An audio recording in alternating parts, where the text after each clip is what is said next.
ओम प्रिय आत्मन, आप सब में बसे प्रभु को मेरा कोटि कोटि नमन। आत्मन, आपका स्वागत है हमारी इस बेहद खास चर्चा में। आज हम जिस विषय पर बात करने जा रहे हैं वह शायद मानवता के इतिहास का सबसे बड़ा और सबसे पुराना सवाल है। क्या भगवान है? यह एक ऐसा प्रश्न है जो हर इंसान के दिल में कभी न कभी जरूर उठता है। ये केवल धर्म का सवाल नहीं है, बल्कि ये हमारी चेतना का, हमारे जीवन के उद्देश्य और इस विशाल ब्रह्मांड को समझने की हमारी कोशिश से जुड़ा हुआ है। आज के इस वीडियो में हम किसी को सही या गलत साबित करने नहीं आए हैं। हमारा उद्देश्य है इस सवाल के हर पहलू को दिल से और खुले दिमाग से टटोलना। चाहे आप आस्तिक हो, नास्तिक हो या बस जिज्ञासु हो, ये यात्रा आपके लिए है। आइए इस गहरे रहस्य को समझने की कोशिश करें। सबसे पहले उन लोगों के दृष्टिकोण को समझते हैं जो मानते हैं कि भगवान है, और ऐसे लोग ये विश्वास किस आधार पर रखते हैं। पहला आधार, अनुभव और अंतर्ज्ञान। The inner experience. लाखों करोड़ों लोग ये दावा करते हैं कि उन्होंने भगवान की उपस्थिति को महसूस किया है।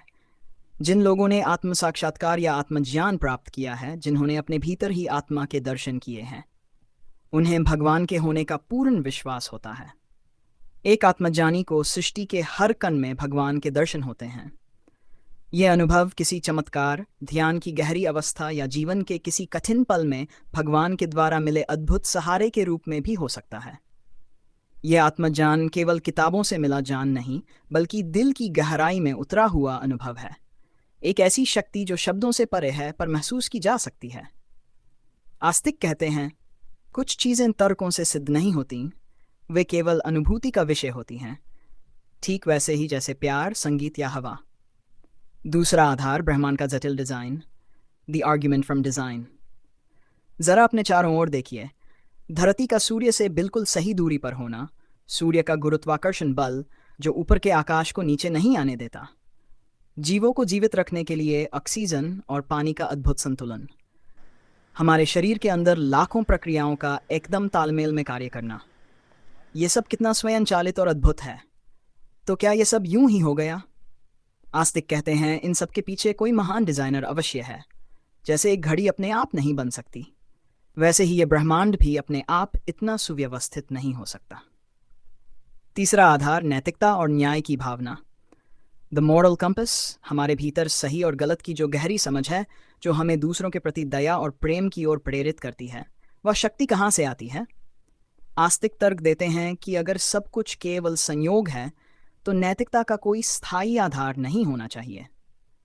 मगर लगभग सभी समाजों में प्रेम, त्याग और न्याय को ऊंचा स्थान दिया गया है। ये किसी सर्वोच्च नैतिक स्रोत अर्थात भगवान की ओर संकेत करता है। चौथा आधार, प्रार्थना और आशा का बल। The power of prayer and hope. कठिन समय में लोग प्रार्थना क्यों करते हैं? क्योंकि यह उन्हें शांति, शक्ति और निराशा से लड़ने का साहस देती है। आस्तिकों के लिए भगवान केवल एक विश्वास नहीं है, बल्कि जीवन का सहारा है। यह आशा और विश्वास उन्हें आगे बढ़ने की ऊर्जा देता है। जब विज्ञान या तर्क जवाब देना बंद कर देते हैं, तब यही विश्वास जीवन को अर्थ और दिशा देता है। अब आइए उस पक्ष को भी समझें जो भगवान के अस्तित्व को नहीं मानता। उनके तर्क भी बेहद सशक्त और तार्किक हैं। पहला तर्क, प्रमाण की कमी। The lack of empirical evidence. नास्तिकों का सबसे बड़ा तर्क है, प्रमाण कहाँ है? उनका कहना है कि अगर भगवान है तो उन्हें वैज्ञानिक रूप से देखा, मापा या सिद्ध किया जा सके। जिस चीज को आप सिद्ध नहीं कर सकते, उसे एक तथ्य के रूप में कैसे स्वीकार कर सकते हैं? उनके अनुसार अब तक भगवान के अस्तित्व का कोई ठोस, सार्वभौमिक रूप से स्वीकार्य वैज्ञानिक प्रमाण नहीं मिला। दूसरा तर्क, बुराई और पीड़ा की समस्या। The problem of evil and suffering. नास्तिक कहते हैं, अगर भगवान सर्वशक्तिमान और सर्वदयालु हैं, तो इस दुनिया में इतना दुख, युद्ध, बीमारी और प्राकृतिक आपदाएं क्यों हैं? एक अच्छा परमपिता अपने ही बच्चों को इतना पीड़ित कैसे देख सकता है? या तो वह सर्वशक्तिमान नहीं है या फिर सर्वदयालु नहीं है, और यदि वह दोनों है, अस्तित्व में नहीं है। तीसरा तर्क, धर्मों का विरोधाभास। The contradiction of religions. दुनिया में हजारों धर्म हैं और हर एक ये दावा करता है कि उसका भगवान ही सच्चा है। कहीं भगवान साकार है तो कहीं निराकार, कहीं के नियम अलग हैं, कहीं सिद्धांत। नास्तिक कहते हैं, अगर एक ही सच्चा भगवान होता तो उसके बारे में इतनी असंगतियां क्यों होती? ये दर्शाता है कि भगवान की अवधारणा मनुष्य की अपनी सांस्कृतिक कल्पना और कहानियों का परिणाम है। विज्ञान का दृष्टिकोण, द लॉजिक ऑफ साइंस। जो बातें पहले रहस्य थीं, जैसे बिजली, बारिश, ग्रहों की गति, विज्ञान ने उन्हें समझा दिया। नास्तिकों का मानना है कि ब्रह्मांड की उत्पत्ति और जीवन के विकास को विज्ञान के सिद्धांतों जैसे बिग बैंग और विकासवाद से समझाया जा सकता है, जिसके लिए किसी दैवीय हस्तक्षेप की आवश्यकता नहीं। अब आइए इस प्रश्न के कुछ और आयामों को समझें, जो आस्तिक और नास्तिक दोनों के विचारों के बीच एक सेतु बनाते हैं। भगवान एक ऊर्जा के रूप में, गॉड एज एन एनर्जी। कई आधुनिक विचारक और आध्यात्मिक गुरु भगवान को किसी व्यक्ति विशेष के रूप में नहीं, बल्कि एक सर्वव्यापी शक्ति या ऊर्जा के रूप में देखते हैं। भगवान वह शक्ति है जो ब्रह्मांड को चलाती है। भगवान वह चेतना है जो हर जीवित प्राणी में विद्यमान है।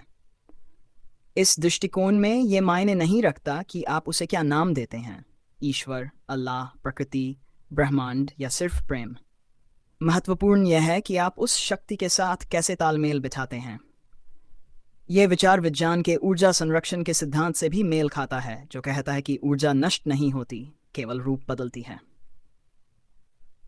आस्तिकता जीवन को एक उद्देश्य देती है, कर्मों के लिए जवाबदेही तय करती है और मृत्यु के बाद भी एक आशा बनाए रखती है।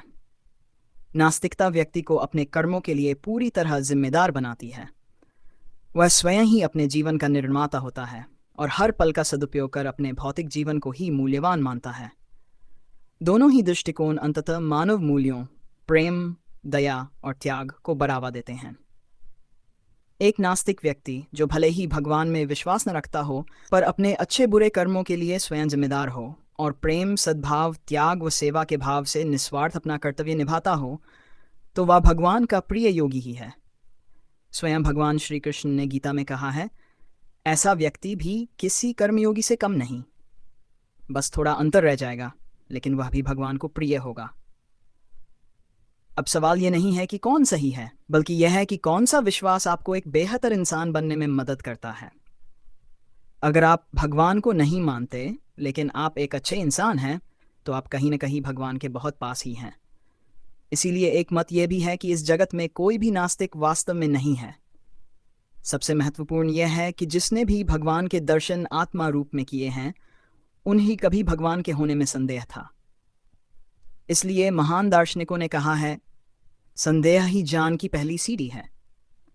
आप तर्क से अवश्य सोचिए, लेकिन सच्चाई को उदारता से स्वीकार कीजिए। सच्चाई किसी एक किताब या एक तर्क में बंद नहीं है, वह हमारी निरंतर चलती खोज में है। अगर आप में भगवान से मिलने की प्रबल और सात्विक इच्छा होगी और आप उस मार्ग पर सही कदम रखेंगे, तो आपको एक दिन भगवान के दर्शन अवश्य होंगे। और वे कहीं बाहर नहीं हैं, बल्कि आपके अंदर ही विराजमान हैं। ये पूरी सृष्टि भगवान का एक तिलस्म है, और उस तिलस्म की चाबी भगवान ने हर मनुष्य को दी है। हम अपनी ही गलत सोच और कर्मों के कारण उस गहराई तक पहुंच नहीं पाते। इन्हीं गलत दिशा वाले कर्मों के कारण समाज में असमानता दिखाई देती है। भगवान ने कर्म करने की स्वतंत्रता सबको समान रूप से दी है, और सभी में समान रूप से विराजमान होकर हमें कर्म करने की शक्ति प्रदान की है। सबसे महत्वपूर्ण यह है कि आप इस जीवन को कैसे जी रहे हैं। क्या आप दयालु हैं? क्या आप सीखते रहते हैं? क्या आप स्वयं को और दूसरों को प्रेम करते हैं? भगवान का अस्तित्व एक व्यक्तिगत सत्य है। इसे तर्क से नहीं, बल्कि जीवन के आचरण से सिद्ध किया जाता है। अपनी राह स्वयं खोजिए, सवाल करते रहिए और एक दयालु प्रेममय जीवन जिए। क्या भगवान है, या यह केवल एक सुंदर कल्पना है? अपने विचार, अनुभव और सवाल नीचे कमेंट में ज़रूर साझा करें। ये चर्चा यहीं समाप्त नहीं होती। मिलते हैं अगली बार एक और गहरी आध्यात्मिक चर्चा के साथ। धन्यवाद। हरि ओम तत्।